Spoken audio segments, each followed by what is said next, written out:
Selamat pagi pemirsa. Rantai kekerasan di tanah Papua hingga kini belum menunjukkan tanda-tanda akan terputus. Peristiwa pembakaran pesawat Susi Air di Bandara Paro, Kabupaten Duga, Provinsi Papua Pegunungan awal pekan ini menjadi peristiwa terbaru kekerasan di bumi cendrawasih itu.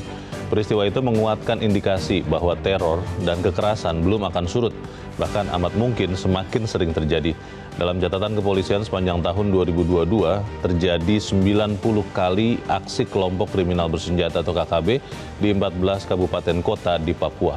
Pemirsa, inilah editorial Media Indonesia di saat ini Jumat 10 Februari 2023 dengan tema Perdamaian Itu Merangkul bersama saya Leonard Samosir. Dan editorial Media Indonesia ini juga dapat Anda simak melalui MG Radio Network di frekuensi 94,7 FM di kawasan Jakarta dan sekitarnya. Anda semua para pendengar dan Anda semua bisa ikut menyatakan pendapat Anda dengan menelepon nomor telepon 021 583 99 100. Dan pemirsa, pagi ini telah hadir bersama saya anggota Dewan Redaksi Media Group, Ade Alawi. Kang Ade, selamat pagi. Pagi, Mas Leo. Sehat-sehat, Kang? Alhamdulillah sehat. Kita bicara lagi kekerasan di Papua. Iya. Saya terus terang berusaha mengingat sudah berapa kali bicara kekerasan di Papua di sini, tapi sebelum kita bahas itu, Kang Ade, kita akan lihat dulu ada beberapa berita yang diperhatikan Media Indonesia. Yang pertama, ini adalah headline Media Indonesia, Anda bisa lihat di harian Anda, pemirsa. Pers menjernihkan informasi. Ini disampaikan dalam Hari Pers Nasional kemarin ya, Iya, betul. Kang Ade. Ini menjernihkan informasi ini yang mana informasi yang keruh yang harus dijernihkan oleh pers, Kang Ade? Ya, menjernihkan informasi ini kita sekarang berada di era banjir informasi. Informasi bisa diperoleh dari mana saja lewat genggaman tangan kita. Sambil rebahan kita bisa mendapatkan banyak informasi. Yeah. Namun informasi yang beredar misalnya di media sosial dan media-media lainnya itu banyak sekali yang belum terverifikasi. Nah, oleh karena itu tugas media mainstream, media konvensional seperti surat kabar ya seperti Media Indonesia, tugasnya adalah memberikan upaya verifikasi, memberikan penjernihan terhadap informasi yang berkembang. Hal ini sangat penting sekali karena masyarakat nanti akan kebingungan juga jika informasi-informasi yang tidak valid ini kemudian beredar dan diyakini kebenarannya. Kita pada hari ini berada pada era post-truth di mana kebohongan yang diulang-ulang kemudian menyebar secara sistematis. Ini bisa dipercaya, bisa diyakini oleh masyarakat sebagai sebuah kebenaran. Nah, saya kira ini tugas dari pers sejatinya adalah memberikan informasi yang valid seperti itu. Kita melihat juga kemarin di dalam pernyataan Hari Pers itu juga pemerintah berusaha untuk membantu keberlangsungan industri pers. Ada peta jalan yang akan disiapkan terutama untuk yang digital. Tapi pertanyaannya, Kang Ade, kalau kemudian benar-benar dibiarkan pers berjuang sendirian untuk mempertahankan kehidupannya karena ada misi ideal tapi kan juga ada misi komersial yang harus diemban ya. Itu bagaimana kira-kira pers yang mainstream ini masih bisa bertahan tidak? Ya, saya kira mesti ada upaya dari pemerintah juga, upaya dari pemerintah membantu pers nasional ya. Misalnya bagaimana menekan platform global seperti Google, Yahoo dan sebagainya untuk memberikan bagian katakan seperti itu kepada pers nasional, di mana konten mereka itu kan dari pers nasional mereka kemudian ambil. Nah, ini sekarang peraturan presiden ini sedang digodok. Dan mungkin juga ini ya, Kang Ade ya, standar prinsip-prinsip jurnalistiknya itu harus bersamaan. Kemarin saya mengatakan bahwa kalau kita bicara sekarang, satu kata kotor saja, kita pasti akan kena sanksi dari sekian lembaga. Tapi coba kalau misalnya lihat YouTube, itu kata-kata kotor itu berhamburan begitu rupa dan tidak masalah. Kita akan bisa lihat lagi. Nah, mungkin standar ini yang harus disamakan ya, Kang Ade. Ya, betul. Saya kira mesti ada ketentuan, ya, mesti ada regulasi. Karena di beberapa negara misalnya media sosial juga diatur. Tetapi yang paling penting, Leo, ketika Presiden kemarin menyampaikan pidatonya di Hari Pers Nasional di Medan, itu disampaikan bahwa Presiden sangat gelisah dengan konten-konten recehan. Istilahnya itu ya, konten receh ya. Konten-konten recehan itu konten-konten yang katakanlah berbasiskan algoritma, ngikutin aja itu apa maunya pembaca. Media tidak memiliki agenda setting, harusnya kan memiliki agenda setting, bukan mengalir begitu saja apa yang dikehendaki oleh pembaca, oleh masyarakat. Kemudian yang lain digelisahkan oleh Presiden juga adalah soal jurnalisme clickbait ya, jurnalisme umpan balik, jurnalisme pancingan klik seperti itu. Ini juga membuat rusak ya dunia pers nasional. Baik. Jadi ini harus dihentikan menurut Presiden. Kita tunggu tindak lanjutnya ya, karena kalau hanya berhenti di niat ya tidak ada gunanya juga. Kita tinggalkan berita itu, pemirsa, kita ke halaman 2, halaman dalam di harian Anda. Ini terkait dengan beberapa kasus ada mahasiswa baru di PTN yang ternyata titipan. Hentikan budaya titip mahasiswa baru, di PTN ini terakhir kasusnya di Lampung ya. Lampung, Kang betul, Ade ya? Unila. Tapi kan bukan hanya di situ mungkin. Nah ini bagaimana? Apakah memang benar bisa menghentikan budaya titip? Karena terus terang budaya primordial, siapa penguasa itu kan tetap disegani dalam tanda petik oleh perguruan tinggi. Bagaimana? Ya ini fenomena yang sangat membuat miris ya. Ini kita angkat dari kasus persidangan kasus Rektor Unila ya di Pengadilan Tipikor Tanjung Karang. Di situ terungkap bahwa sangat banyak orang yang menitip, mulai dari pimpinan MUI pusat, kemudian juga pimpinan Direktorat Jenderal di Kemendikbudristek, kemudian juga Irjen juga diduga terlibat juga di situ, dan sejumlah rektor misalnya itu juga rame-rame juga menitipkan mahasiswanya. Dan di situ terungkap juga bahwa ternyata yang dititipkan itu budaya titipnya tidak hanya terjadi di Unila, tapi juga di beberapa perguruan tinggi dalam konteks seleksi PTN. Nah ini saya kira juga situasi yang memang harus segera dibereskan, harus segera diatasi. Jangan sampai kemudian budaya titip ini merusak kualitas dunia pendidikan kita gitu. Kan input dan output kan berpengaruh juga gitu. Jadi kalau inputnya buruk, kemudian outputnya juga buruk. Tapi kan ini inputnya kan dipaksakan dengan sejumlah uang seperti itu. Ya memang budaya sih ya, budaya relasi kuasa ini Kang Ade yang harus kemudian dibenahi juga. Kita tunggu nanti juga tindak lanjutnya seperti apa ini hentikan budaya titip mahasiswa baru.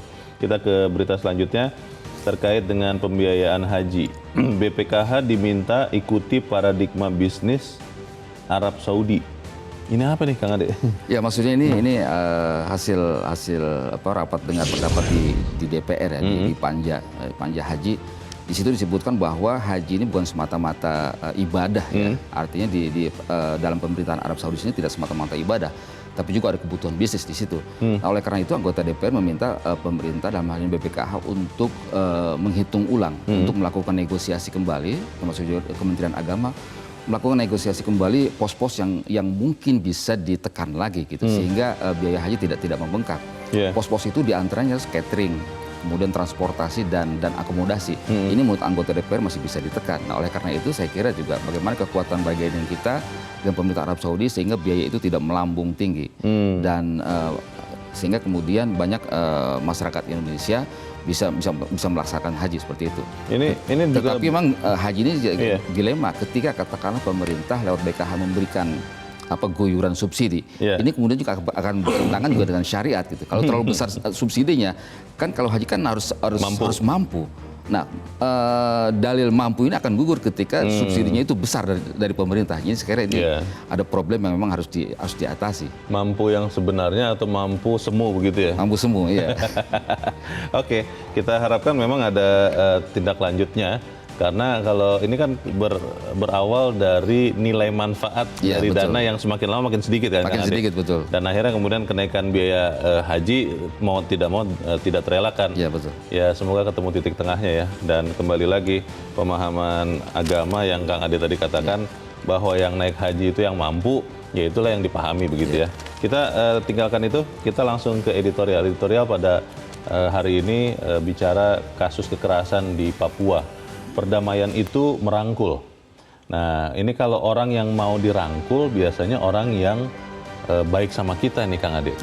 Lah kalau orang yang mau mencelakai kita, jelas-jelas nih saya misalnya pegang pisau, Kang Ade mau merangkul saya, kan Kang Ade bisa saya tusuk. Arti dari perdamaian itu merangkul bagaimana Kang Ade? Ya, arti dari perdamaian itu merangkul adalah kita mengedepankan dialog ya. Kita percaya bahwa dialog bisa mengakhiri kekerasan di sana. Dialog yang efektif, dialog dari hati ke hati. Tetapi kalau urusannya KKB ini kan ada urusan TNI Polri juga yang bisa mengatasinya. Harusnya secara efektif. Kita mempunyai kekuatan, kita mempunyai peralatan dan sebagainya. Harusnya sih bisa diselesaikan. Tetapi pendekatan kesejahteraan saja juga gagal. Kalau kita lihat misalnya dana otsus itu sudah 20 tahun. Ya, dana otsus sudah 20 tahun digulirkan. Menurut Menko Polhukam sebanyak 1.000 triliun dikucurkan. Ini kan sangat besar sekali. Dan tahun ini sekitar 8 triliun dikucurkan. Artinya apa? Bahwa ini terjadi kegagalan. Kegagalan jangan hanya dibebankan kepada pemerintahan provinsi di sana, pemerintahan provinsi, pemerintahan kabupaten tingkat 2 di sana. Tetapi juga kontrol dari pemerintah, pengawasan dari pemerintah. Pusat. Pengawasan dari pemerintah pusat. Artinya kegagalan otonomi daerah dengan banyaknya dana yang tidak terserap, dana yang tidak terkelola dengan baik, yang dikorupsi. Ini tanggung jawab dari pemerintah pusat juga. Jadi saatnya pemerintah harus mengevaluasi kenapa Otsus ini gagal, boleh dikatakan gagal di sana. Kegagalan di mana? Salah satu indikatornya dari indeks ya, IPM ya. IPM-nya kan IPM sampai hari ini masih rendah. Indeks pembangunan manusia ya? Indeks pembangunan Di manusia. Papua. Jadi indikator dari keberhasilan dana Otsus salah satunya kita lihat dari IPM. Iya. Indeks pembangunan manusia masih rendah di sana. Mungkin begini Kang Ade, kalau misalnya bicara pendekatan kemanusiaan, Ya. image-nya kan itu tidak keras. Kalau kemudian penegakan hukum dengan keras atau dengan tegas, khawatirnya nanti dibilang melanggar HAM. Nah ini kan mungkin untuk terutama aparat di lapangan di Papua, kan jadi serba gampang. Bagaimana mereka harus bersikap? Kalau terlalu lembek dalam tanda petik, terjadi lagi seperti Susi Air dibakar pesawatnya. Ya. Tapi kalau terlalu keras, nanti dianggap lagi melanggar HAM saudara-saudara kita di Papua.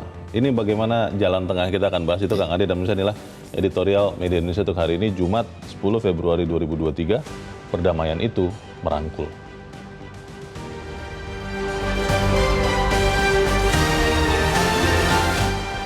Perdamaian itu merangkul.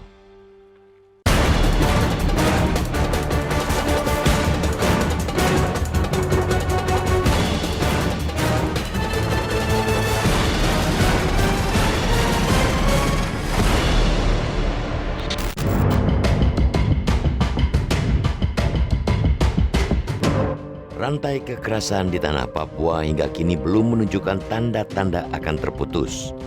Peristiwa pembakaran pesawat Susi Air di Bandara Paro, Kabupaten Duga, Provinsi Papua Pegunungan, awal pekan ini menjadi peristiwa terbaru kekerasan di bumi Cendrawasih.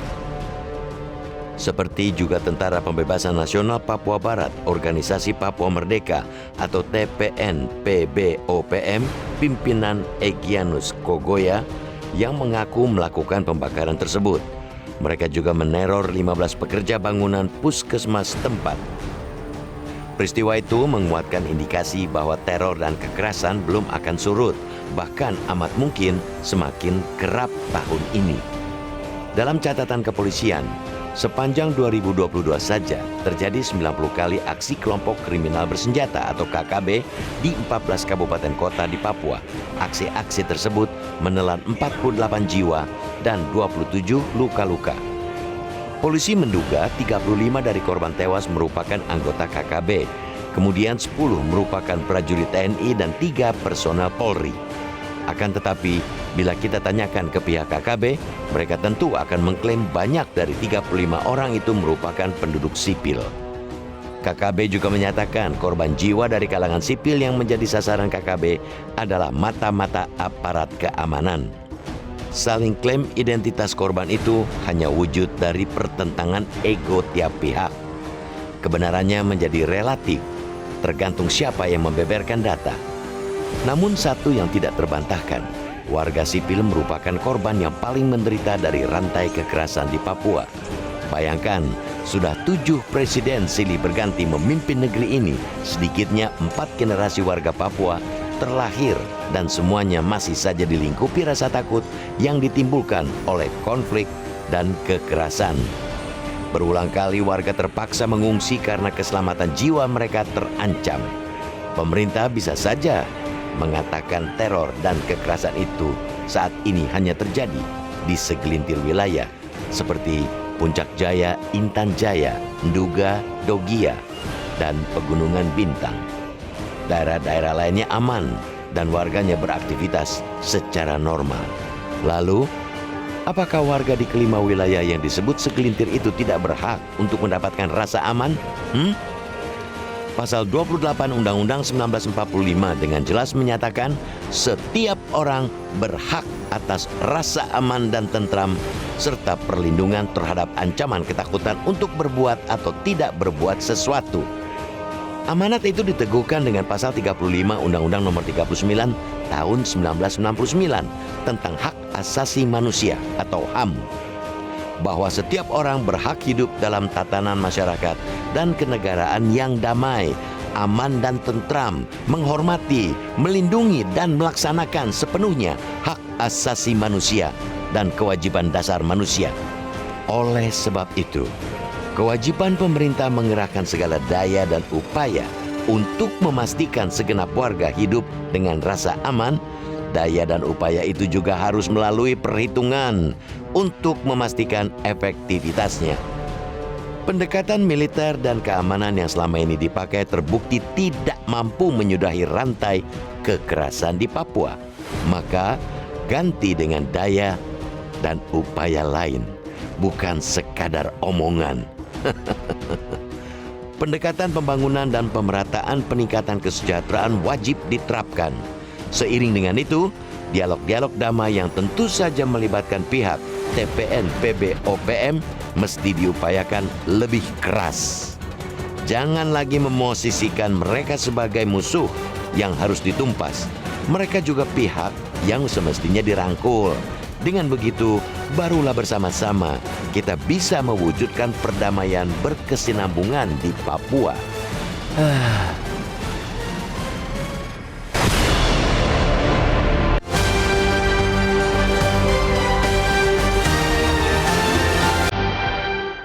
Di bagian berikut Anda bisa ikut menyatakan pendapat Anda terkait dengan editorial pagi ini. Pemirsa, untuk saat ini tetaplah bersama kami.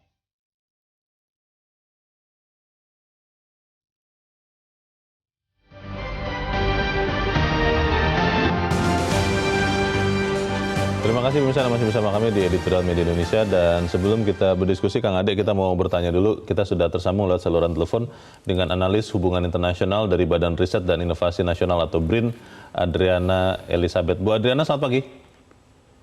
Selamat pagi. Ya, Bu Adriana, ini untuk kesekian kalinya kita berbincang, tapi terkait dengan kekerasan di Papua. Pertanyaan mendasar, Bu. Kalau menurut Ibu, apakah benar kekerasan di Papua ini memang tidak bisa dihentikan atau bagaimana, Bu? Tidak mau dihentikan, bukan tidak bisa. Tidak mau? Nah, untuk mau itu tidak mau, karena kalau mau pasti ada cara untuk menghentikan. Seperti misalnya pendekatan-pendekatan yang selama ini dilakukan ya, pembangunan, kemudian pendekatan keamanan. Kan itu juga karena mau kemudian dirancang itu. Nah, kalau mau mendekati secara tidak bersenjata atau dengan cara-cara yang humanis lah disebutnya, ya itu kan harus dirancang apa itu maksudnya, dan itu yang harus dipikirkan betul gitu. Kalau tidak ya kekerasannya akan terus berulang. Gitu.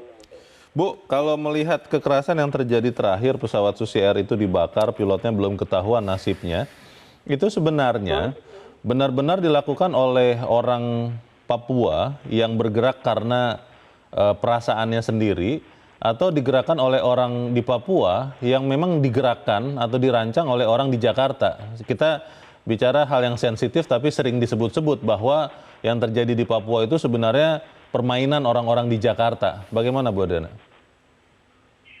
Kalau kita melihat durasi konfliknya sudah sangat panjang ya, kemudian juga kita lihat aktor-aktor yang bermain, itu banyak sekali, dan kepentingannya kepentingannya juga pasti banyak, dan itu saling terkorelasi. Nah, siapa yang melakukan itu kan harus kita buatkan pemetaannya. Kemudian apa sih kepentingannya untuk terus melakukan hal seperti ini. Nah, dalam situasi konflik itu memang ada yang disebut bisnis konflik, bisnis kekerasan. Nah, itu kira-kira peta yang harus kita buat, siapa itu mereka. Sebenarnya kalau mau melakukan bisnis dalam tanda petik di wilayah damai kan gampang. Tapi di wilayah konflik itu ada pihak-pihak tertentu yang mendapatkan keuntungan. Nah, siapa mereka itu kan kita bisa punya analisa untuk memetakan siapa mereka, kepentingan dan segala macam.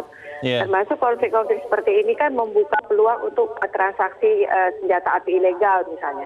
Jadi konflik itu menguntungkan untuk sebagian pihak yang punya motivasi untuk mendapatkan keuntungan finansial misalnya. Jadi kenapa harus berhenti konfliknya kalau itu bisa terus dilakukan misalnya. Bisa jadi itu kemungkinan dipelihara begitu ya, Bu Adriana ya? Ada aspek itu juga gitu. Kalau konflik berhenti kemudian tidak ada lagi hal-hal yang bisa dilakukan dari ambil keuntungan dari situasi konflik seperti ini kan. Bu Adriana, sebetulnya kalau untuk menyelesaikan konflik di Papua ini atau kekerasan di Papua ini, apakah memang benar harus sepenuhnya atau mayoritas pendekatan damai, pendekatan kemanusiaan, mungkin lewat tokoh-tokoh adat, tokoh-tokoh agama di Papua, dan kekerasan itu diminimalkan, atau memang kalau seperti sekarang terjadi kejadian terakhir pesawat dibakar, pilotnya tidak tahu nasibnya, itu memang harus dilawan dengan tegas dulu, baru kemudian bersamaan pendekatan kemanusiaan. Yang mana, Bu, yang harus diambil, Bu? Mungkin yang harus disepakati pertama adalah kita harus menghentikan kekerasannya, ya. Nah, kekerasan itu sumbernya apa? Itu yang harus dicari. Oke. Nah, kalau lihat dari situasi sekarang, itu kan informasi yang muncul kan banyak sekali ya. Nah, kalau lihat misalnya dari motif yang paling mudah mungkin ada motif ekonomi di situ. Kenapa pilotnya ditahan? Apakah itu ada kemungkinan misalnya mereka minta uang tebusan misalnya, karena gerakan itu kan juga butuh financing ya, untuk berlanjut gitu, misalnya seperti itu. Atau ada motif lainnya misalnya, apakah dengan penyanderaan itu kemudian ada semacam reputasi internasional mereka semakin dilihat misalnya. Nah, tapi itu semua artinya ada yang mereka tuju tetapi belum pernah tercapai sampai hari ini, yang lebih ideologis misalnya. Nah, itu yang harus dipikirkan di dalam kita merancang pendekatan yang pas untuk situasi di Papua. Penegakan hukum iya harus dilakukan, tetapi kan kalau kemudian selesai di kasus ini, apa ada jaminan besok tidak terulang lagi? Nah, itu yang saya maksud merancang pendekatan-pendekatan itu harus sesuai dengan apa sih problem utama di wilayah konflik Papua ini. Gitu. Baik, Bu Adriana, terakhir Bu, kalau Ibu melihat sekarang ada TNI Polri di sana, itu bisa tidak menjamin keamanan orang-orang di Papua, Bu?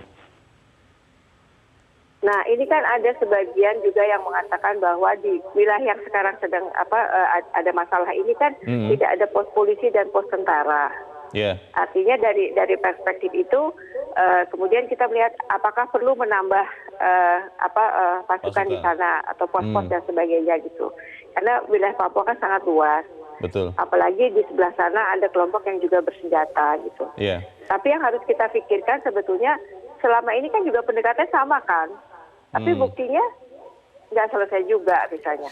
Bahkan kalau saya tidak salah ketika pemerintah memutuskan bahwa KKB itu dikelompokkan sebagai teroris misalnya, itu kekerasan meningkat dan sampai sekarang juga bagaimana memburu KKB itu sebetulnya yang tepat supaya mereka tidak melakukan aksi-aksi kekerasan yang merugikan masyarakat terutama. Baik, jadi memang harus dirancang sungguh-sungguh ya dan menyeluruh bagaimana kekerasan di Papua ini bisa dihentikan. Untuk saat ini terima kasih Ibu Adriana Elizabeth, analis hubungan internasional dari BRIN. Selamat pagi, Bu Adriana.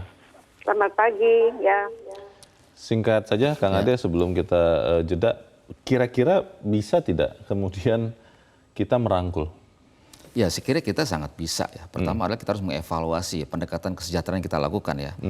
Pendekatan kesejahteraan yang kita lakukan adalah lewat dana otonomi khusus. Selama 20 tahun ini kenapa gagal? Itu saya kira harus dicari masalahnya seperti apa. Karena ketika secara kesejahteraan itu gagal, maka masyarakat yang tadinya mungkin tidak terpengaruh oleh KKB, kemudian bisa terpengaruh. Kemudian yang kedua, pendekatan keamanan, kita juga melakukan pendekatan keamanan juga secara paralel ya. Ini juga gagal juga. Sudah 7 presiden juga melakukan pendekatan keamanan juga di sana. Banyak sekali pasukan kita sudah tewas di sana. Nah, ini saya kira harus dievaluasi kenapa 2 pendekatan ini gagal. Artinya kalau kita melihat di sejumlah kementerian dan lembaga ini kan mereka masing-masing punya des Papua. Jadi masing-masing des Papua menurut saya sih ini harus bertemu. Bertemu, mereka temuan di lapangan seperti apa. Simpulkanlah apa yang terjadi di sana, akar masalahnya itu apa? Kang Ade, ada yang mengatakan bahwa ini sebenarnya yang terjadi di Papua adalah karena ada dalam tanda petik dosa masa lalu. Pada saat itu dianggap bahwa memang Papua itu hanya untuk dieksploitasi oleh orang-orang Indonesia di bagian barat, karena mereka ada di bagian timur, dan akhirnya ketidakpuasan itu, perasaan tertekan atau tertindas itu yang menjadi dasar dari semuanya. Itu benar atau tidak, kita akan bahas di bagian berikut. Dan pemirsa tetaplah bersama kami, Editorial Media Indonesia kembali seusai Headline News pukul 7 waktu Indonesia Barat.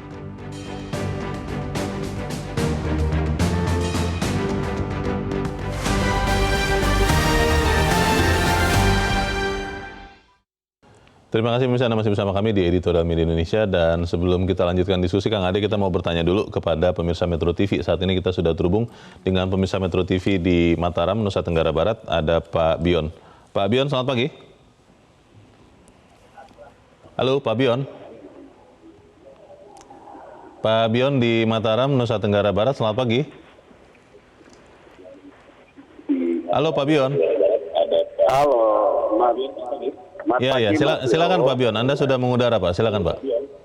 Baik, makasih Mas. Selamat pagi, Leo. Ya, Selamat volume pagi, Mas televisinya. Leo. Selamat pagi Pak. Volume televisinya dikecilkan saja Pak Bion, Ya. biar tidak menggulung. Ya. Oke, selamat pagi. Selamat pagi. Silakan Pak Bion. Pendapat Anda Pak. Silakan Pak. Singkat padat saja. Oke. Terima kasih. Jadi begini, kita ini kan berbicara tentang keamatan negeri kita. Dalam beberapa hal yang perlu kita sikapi, ya, beberapa hal yang perlu disikapi adalah pertama persoalan yuridis tentang keamanan negara. Tentu di sini perlu dilibatkan negara hadir, baik itu pemerintah, terus legislatif maupun yudikatif. Dalam penetapan law enforcement, saya tertarik karena seorang lawyer, Leo, jadi pendekatan dengan cara-cara restoratif justice. Restoratif justice, pemahaman kita adalah pendekatan perdamaian. Nah, inti persoalan, ini kan persoalan ini tidak sekarang muncul. Ini sejak dekade Orde Lama, Orde Baru, bahkan di era kita reformasi sekarang. Sudah lama ya. Nah, sudah lama. Jadi negara hadir untuk segera membentuk tim khusus. Karena ini sudah menjadi persoalan hukum yang sangat, katakanlah penyakit ini kronis ini. Penyakit Ya, Pak. kronis ini harus diselesaikan secara kronis. Bahkan ini mengancam kedaulatan negara. Ini Pak satu. Bion, tim khusus itu masih harus dibentuk lagi Pak. Kan kita sudah punya banyak lembaga di sana Pak. Ada pemerintahan daerah, ada Kodam, ada Polda. Itu kan cukup Pak. Bagaimana Pak Bion? Ya, jadi kata tim khusus ini begini Mas Leo, pemahaman kita. Di DPR misalnya, kalau dia mau bentuk produk undang-undang, dia harus bentuk panja yang lebih khusus spesifik sifatnya, mendalami substansi persoalan ini, baik itu dari eksekutif, legislatif maupun yudikatif. Analoginya seperti itu ya, oke. Ya, lalu yang kedua Mas Leo, Ya. Presiden dalam hal ini harus melihat persoalan negara. Dalam menciptakan perdamaian dunia, maka ada keterlibatan negara lain untuk kita melihat persoalan Papua ini. Maka perlu Presiden memberikan decision maker yang berkeadilan. Persoalannya sederhana, Mas Leo. Saya di Mataram misalnya. Kenapa saya juga jadi iri, Mas Leo, dengan Jakarta? Walaupun saya sering bolak-balik Jakarta cari Bu Mega, cari teman-teman ya. Oke. Tapi ketika saya melihat Jakarta, menteri aja NTB nggak dikasih. Bayangin coba. Nah, jangan kita salahkan Papua saja. Ini dua. Ya. Lalu yang ketiga, Terakhir, Mas Leo. Ya. Ya. Yang terakhir adalah harus negara bersikap tegas. Oke. Negara bersikap tegas. Tidak ada kompromi dengan persoalan kedaulatan negara. Baik. Negara Karena harus itu bersikap menjadi tegas. freedom, Terima kebebasan kasih. dan kemerdekaan. Baik, terima kasih Pak Bion di Mataram, Nusa Tenggara Barat untuk pendapat Anda. Selamat pagi Pak. Di belakang Pak Bion ada pemirsa Metro TV di Jakarta, ada Pak Richard Hohakai. Pak Richard, selamat pagi. Selamat pagi, Pak. Selamat pagi Pak Richard. Kalau tidak salah Anda dari Papua Pak? Kalau saya dari Halmahera, Pak. Oh, dari Halmahera. Oke, silakan Pak pendapat Anda Pak. Bagaimana kita bisa menghadirkan perdamaian yang benar-benar ada di Papua?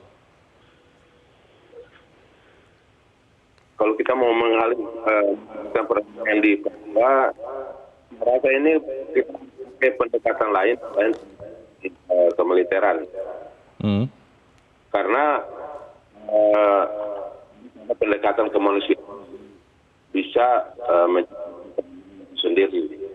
Kita jadikan kita itu sebagai musuh, merangkul baik melalui kepercayaan dalam untuk merangkul sebagai dengan dirangkul di lawan, karena mereka sebagai lawan dendam yang misalkan terjadi sesuatu kemarin ada pendekatan persenjataan atau terjadi konflik menimbulkan, dan ini menimbulkan apa namanya? Oke. Baik. Pak Richard, kami mohon maaf ada sedikit gangguan komunikasi, tapi kita sudah menangkap kurang lebih maksud Anda, Pak, bahwa untuk berdamai, untuk bisa merangkul harus mendapat kepercayaan. Terima kasih Pak Richard Hohakai sudah menyatakan pendapat Anda, Pak. Selamat pagi. Kang Ade, saya terus terang tidak terlalu suka dengan kalau ada kasus, bikin tim gabungan pencari fakta, tim khusus. Kan karena kalau begitu kan nanti aparatur yang sudah ada di sana, apa gunanya begitu? Apakah memang harus benar-benar tim khusus tadi seperti usul Pak Bion untuk menyelesaikan masalah Papua ini, atau bisa diberdayakan saja seluruh perangkat yang ada di Papua? Ya, saya kira tidak perlu membentuk tim lagi ya. Sudah banyak tim-tim yang sudah dibentuk ya terkait dengan Papua. Dan kalau dibentuk tim lagi itu akan terjadi pemborosan lagi secara anggaran, pemborosan juga ya manusia. Jadi apa yang sudah dilakukan pemerintah sekarang, saya kira mesti dievaluasi kembali ya mengenai efektivitasnya seperti itu. Dan mesti ketemu, ini kan sejumlah kementerian dan lembaga ini kan mempunyai Des Papua. Malah itu punya ya? Iya, sudah punya. Nah, kemudian kalau kita lihat dari luasan Papua ini kan ada yang daerah konflik kan ada lima daerah kan, Duga, Dogia, Intan Jaya, Puncaknya, dan Papua Pegunungan ya. Nah, ini saya kira bisa dilokalisir sebenarnya seperti itu. Jadi pendekatan kesejahteraan, saya lagi-lagi ingin mengedepankan pendekatan kesejahteraan ya. Pendekatan dengan dialog ini saya kira lebih utama ya ketimbang pendekatan kekerasan atau pendekatan militer. Karena pendekatan kekerasan atau pendekatan militer saya kira ini akan menimbulkan luka yang sangat dalam nantinya. Nah, boleh jadi saya kira juga pernah di eranya Pak Komnas HAM atau Pandamanik ini perlunya jeda kemanusiaan. Saya kira itu harus dilakukan ya. Apa itu jeda kemanusiaan? Jeda kemanusiaan adalah tidak ada lagi tindakan apapun, tindakan kekerasan apapun di sana, baik oleh TNI Polri ataupun oleh KKB. Nah, ini saya kira tawaran yang sangat bagus. Cuma Komnas HAM yang sekarang tampaknya masih harus mengevaluasi lagi jeda kemanusiaan itu. Kalau jeda kemanusiaan bagus teorinya, Kang Ade. Tapi kalau memang seperti ada kejadian seperti yang terakhir ini, pesawat Susi Air-nya diserang, kemudian pesawatnya dibakar, pilotnya tidak ketahuan nasibnya. Apakah kemudian kita biarkan pendekatan kemanusiaan saja, tidak ada lawan atau kekerasan itu ditindak dengan tegas dulu? Itu kan bahaya juga, Kang Ade. Bagaimana? Ya, pendekatan kesejahteraan tetap menurut saya sih harus ada mitigasi risikonya ya. Mitigasi risiko bahwa Papua ini kan daerah konflik. Artinya konflik bisa suatu waktu terjadi ya, kekerasan bisa suatu waktu terjadi. Nah, oleh karena itu menurut saya sih daya antisipasi dari aparat keamanan kita ya harus betul-betul jitu seperti itu. Jadi yang utama ada pendekatan kesejahteraan, tetapi sisi lain juga mitigasi risikonya. Ancaman-ancaman kekerasan dari KKB juga ini harus diantisipasi. Dan bila perlu ya mesti dideteksi lebih awal, kemudian betul-betul diatasi lebih cepat seperti itu. Pertanyaan kita juga sih, pesawat ketika mendarat kemudian bisa disergap dan dibakar, orang-orangnya berhamburan begitu, pilotnya hilang, itu kan aneh juga ya. Bagaimana pendekatan keamanan? Tapi soal kesejahteraan itu, Kang Ade, disebut-sebut bahwa uang ratusan atau 1.000 triliun tadi Kang Ade katakan, itu hanya sampai kepada pihak-pihak tertentu. Kalau dalam hal ini kita boleh katakan kepada pimpinan-pimpinan daerah di situ. Karena banyak juga masyarakat adat yang akhirnya membuat pimpinan-pimpinan daerah ini pun sebenarnya termasuk keturunan-keturunan dari kepala-kepala suku atau bahkan kepala suku itu. Nah, kalau begini artinya seberapa banyak pun uang yang digelontorkan ke sana, kan akhirnya rakyat yang jauh lebih banyak daripada segelintir elit ini tetap tidak sejahtera. Ini tidak mau didobrak ya. Saya agak kurang yakin kalau pemerintahan di Jakarta ini tidak tahu itu. Bagaimana, Kang Ade? Ya, kalau kita lihat dari kekecewaan masyarakat Papua ya, akar masalahnya ini kan mereka merasa dieksploitasi. Bayangkan misalnya sejak zaman Orde Baru, itu HPH di sana itu merajalela. Dan sampai hari ini informasi yang kami dapatkan itu sangat banyak sekarang perkebunan sawit di sana. Perkebunan sawit di sana itu dimiliki oleh orang-orang kaya, oleh orang-orang Jakarta ya. Dari Jakarta?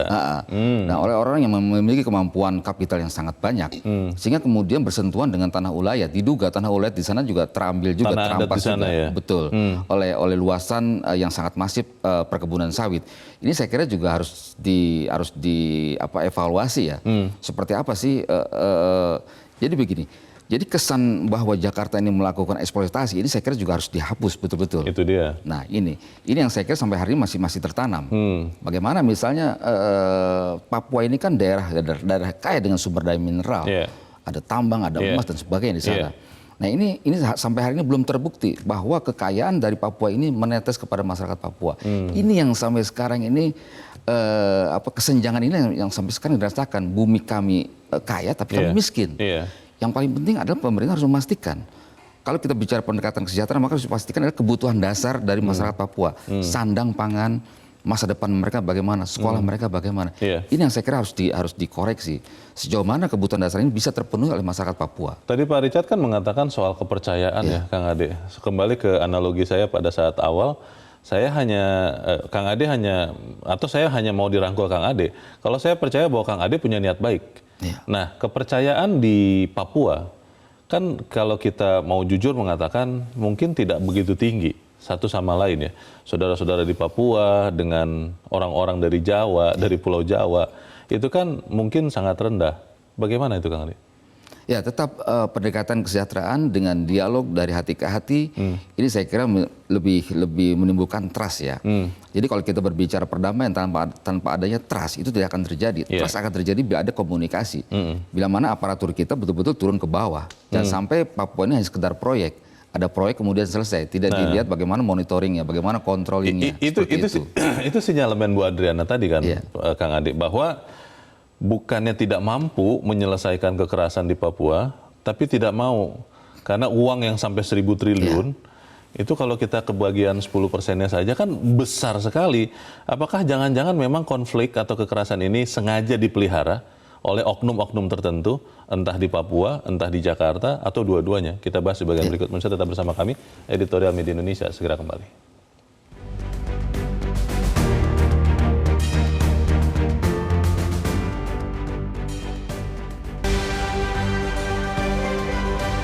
Terima kasih Anda masih bersama kami, kita di bagian akhir dari diskusi kita pagi ini. Kang Ade, kalau memang ternyata benar ya sinyalemen bahwa kekerasan di Papua memang dipelihara. Tadi diduga oleh Ibu Adriana bahwa bukannya tidak mampu tapi tidak mau untuk mengakhiri. Itu kan berarti apa yang kita katakan ini sia-sia saja. Bagaimana itu Kang Ade? Ya, saya kira sinyalemen Bu Adriana bahwa terjadi diduga ya bisnis konflik atau bisnis kekerasan itu memang saya kira boleh jadi benar ya. Ini kalau kita lihat dari tidak efektifnya dana otsus ya, sekian triliun tapi kemudian juga hilang entah kemana. Dan ini pengelolaan yang buruk dan dana otsus ini tidak hanya dikelola oleh orang-orang lokal tapi juga orang-orang pusat. Boleh jadi ada simbiosis mutualisme di situ, sehingga kemudian dana otsus itu menjadi mubazir. Kemudian yang lain misalnya kalau kita lihat dari beberapa kasus terjadi penjualan senjata oleh oknum TNI Polri, ini juga menjadi indikasi bahwa ada terjadi bisnis di sini. Di Papua. Nah, oleh karena itu menurut saya harus segera diatasi soal bisnis kekerasan atau bisnis konflik ini. Jadi semuanya saya kira mesti dari hulu sampai hilir harus diatasi masalah Papua ini. Kalau kita bicara tim khusus tidak perlu, tapi kalau kita melihat aparatur yang ada tidak efektif, akhirnya kalau saya berpikir jadinya yang dikatakan Pak Bion itu jangan-jangan benar juga bahwa harus ada orang-orang dari luar yang selama ini terlibat supaya kemudian bisa lebih objektif, tidak ada kepentingan juga untuk menyelesaikan masalah ini. Bagaimana Kang Ade? Ya, yang menarik saya kira dari Presiden Jokowi harus mengevaluasi ya. Karena kalau kita lihat dari 7 presiden yang paling sering ke Papua itu adalah Pak Jokowi. Tapi kemudian beberapa kali Pak Jokowi ke Papua belum juga menghentikan kekerasan. Saya kira harus dievaluasi ya. Kenapa tidak efektif? Kekerasan masih menyalak di sana. Nah, oleh karena itu menurut saya dari hulu sampai hilir harus diatasi. Utamanya adalah soal bagaimana mengeliminasi KKB ini. Dan pemerintah kalau kita lihat dari penjelasan dari tim damai Papua di bawah kepolisian, mereka sudah bisa mendeteksi kok di 5 daerah itu di mana kantong-kantong ini. Kan harusnya kan udah bisa dilokalisir. Memang KKB ini menggunakan pola gerilya, tetapi kan kemampuan TNI kita kan luar biasa juga. Bagaimana menembus pasukan gerilya gitu dari OPM itu, dari KKB. Jadi jangan-jangan benar bahwa dipelihara itu benar-benar ya? Bagaimana Kang Ade? Ya, kalau berbagai indikasinya saya kira ya benar itu.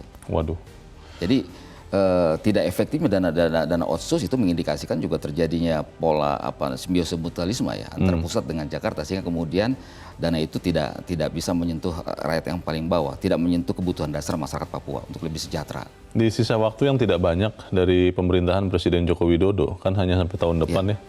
Ini apakah masalah Papua ini bisa sedikit ada langkah maju penyelesaiannya Kang Ade?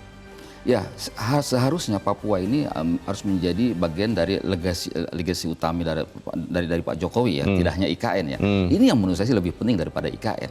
Jadi soal Papua ini harus dibereskan, bahwa Papua ini harus menjadi legasi utama dari Pak Jokowi, sehingga kemudian kekerasan tidak terjadi lagi di sana. Apa kita menunggu, amit-amit ya, saya mengatakan ini dengan harapan tidak terjadi. Apa kemudian kita harus menunggu ada kekerasan lagi, baru kemudian lebih serius, lebih sungguh-sungguh, lebih mau menyelesaikan masalah ini, atau sebaiknya kita cegah, jangan sampai itu terjadi dulu, Kang Adi? Saya kira harus kita cegah ya. Kalau kita lihat dari misalnya operasi militer di Aceh zaman Orde Baru itu juga gagal. Sampai kemudian kita reformasi, kemudian dicabut operasi militer itu. Dan kemudian masuk kepada perjanjian Helsinki, ada jeda kemanusiaan. Itu bisa menyelesaikan kekerasan di sana. Artinya lagi-lagi bahwa kalau kita berkaca pada Aceh, operasi militer ternyata gagal. Jadi utamanya adalah bagaimana dialog harus dikedepankan, kesejahteraan harus betul-betul menyentuh lapis bawah masyarakat Papua. Pelibatan tokoh-tokoh adat, tokoh-tokoh agama di sana. Tokoh agama terutama ya. Itu memang saat ini sudah cukup efektif atau memang masih belum efektif? Saya kira belum efektif ya. Misalnya tokoh-tokoh agama di sana belum berada pada garis depan bagaimana menjaga masyarakat sana dalam konteks bagaimana kekerasan itu berkurang misalnya. Nah, ini saya kira juga harus dioptimalkan kembali ya. Jadi pendekatan, saya masih percaya bahwa pendekatan dialog, pendekatan pada tokoh-tokoh masyarakat, tokoh-tokoh gereja ya, itu tokoh-tokoh agama di sana harus lebih dikedepankan ya. Seperti itu, Leo. Baik, kita harapkan apa yang kita sampaikan atau kita pikirkan ini bisa menyumbangkan juga untuk perdamaian di Papua, karena perdamaian itu merangkul. Kang Adi Alwi, terima kasih sudah hadir di tempat ini. Selamat pagi, Kang. Selamat pagi. Pemirsa, pendekatan militer dan keamanan yang selama ini dipakai terbukti tidak mampu menyudahi rantai kekerasan di Papua. Selain itu, pendekatan pembangunan dan pemerataan peningkatan kesejahteraan juga wajib diterapkan. Seiring dengan itu, dialog-dialog perdamaian tentu saja melibatkan pihak TPNPB OPM harus diupayakan lebih keras. Jangan lagi menganggap mereka sebagai musuh yang harus ditumpas. Mereka juga adalah pihak yang seharusnya dirangkul. Dengan begitu, baru kita bersama-sama bisa mewujudkan perdamaian yang berkesinambungan di Papua. Saya Leonard Samusi berterima kasih Anda sudah menyimak editorial Media Indonesia untuk pagi ini. Terus jaga kesehatan Anda. Selamat pagi, sampai jumpa.